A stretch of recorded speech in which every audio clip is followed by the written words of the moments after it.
everybody, welcome to 10 Cow Ranch. We're gonna take a little load of cows to the mountain today. These are just my stragglers I had left at home.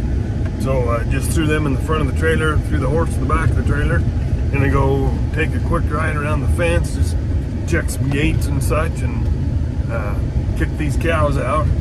You know, I like having cows around, but I'll tell you what, I'm very happy this time of year when I have no cows at home. Took all the feedlot calves to be processed, and these mother cows are headed to the mountain. So it's about as pretty and as green up here as I have seen it. We've had a great spring for grass. The mountain's just in a great place right now. The springs are running good. Yeah, it's just a pretty time of year, so I thought I'd bring you guys along today. So we're gonna drive up the canyon here a ways. We'll kick these cows out, and then I'll grab the horse and we'll go jog around the fence. Here we go. Come on out, girls.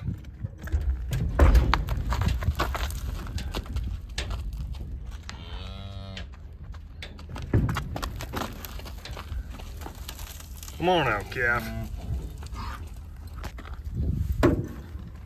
Come on, calfie, get out.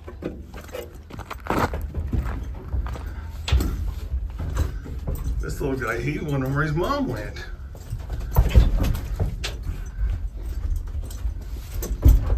He's never jumped out of the trailer before. There he goes.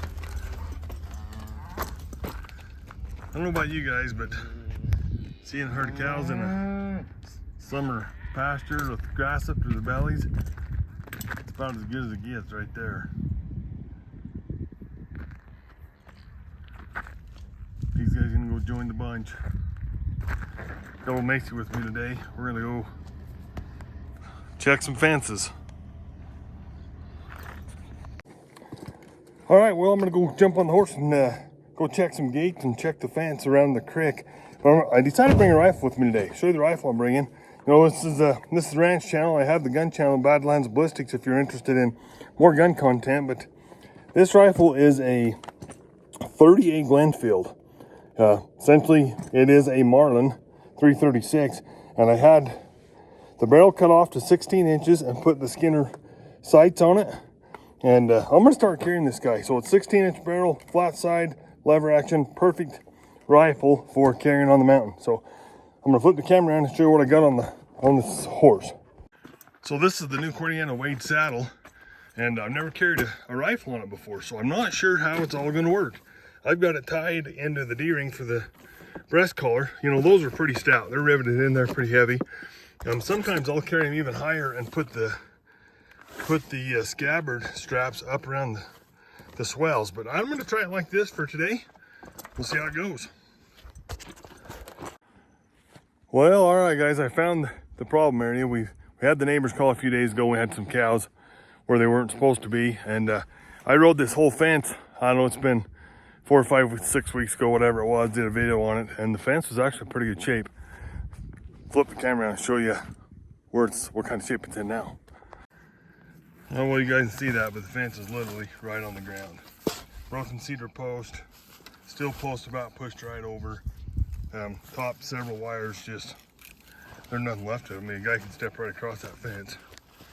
And cow tracks everywhere on both sides, so pretty sure this was the problem area. So get some tools out and get her patched up. Okay guys, I'm gonna show you this hammer trick. Interesting enough, when I was about 16, I had a guy teach me this, and then I forgot about it. I kind of got out of the ranching deal. Then I run across a YouTube video that showed it, but I'll show you guys how this works. So you bring the strand of wire over here through the claws, and then it doesn't seem like it makes sense to me, but it really works. You bring this strand over on top of this shank of the hammer, and as you twist it, it pulls this strand. Can't hardly do it with one hand. Wish I had some help here, but what it does, it pushes this loop from this strand over here.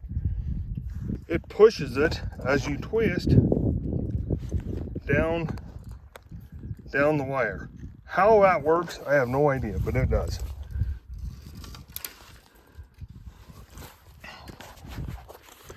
The handy part about this is you're on a horse, you're not carrying fence stretchers.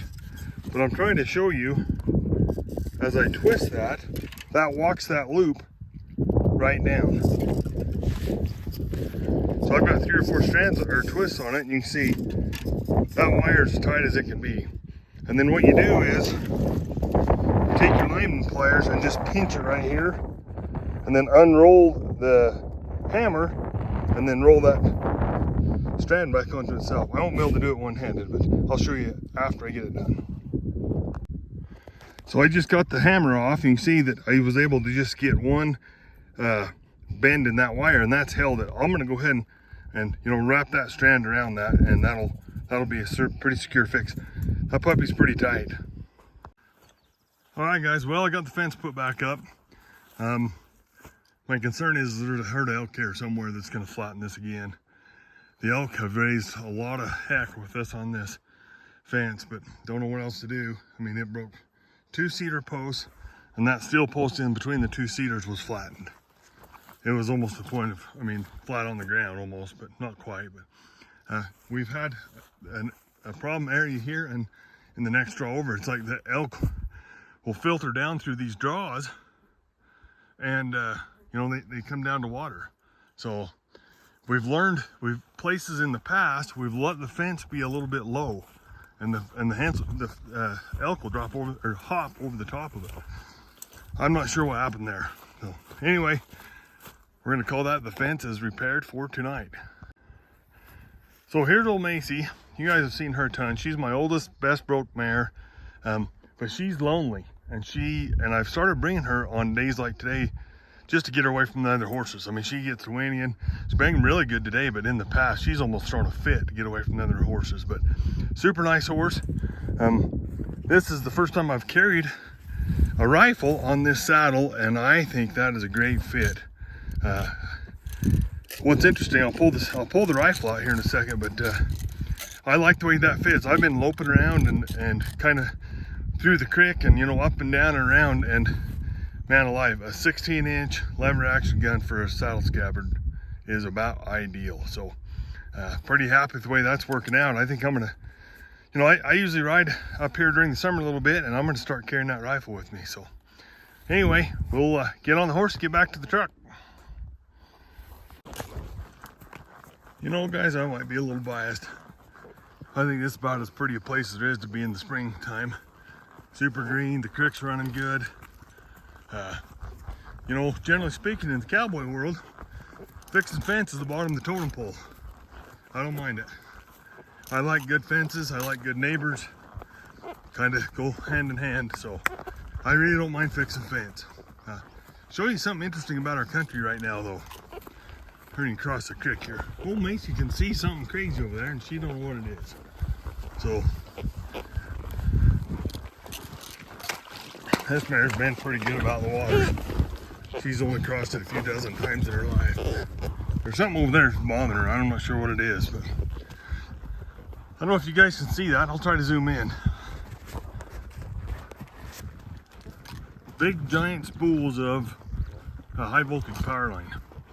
So they're doing a project that goes from kind of northeastern Wyoming to central Utah, and it's a 500 volt line because there's so much wind in Wyoming that the power grid's is transmission line bound. So they're doing that. So it kind of is interesting because last year was up there elk hunting and was getting buzzed overhead by helicopters. Wasn't that great of a deal, but part of moving forward in progress, right?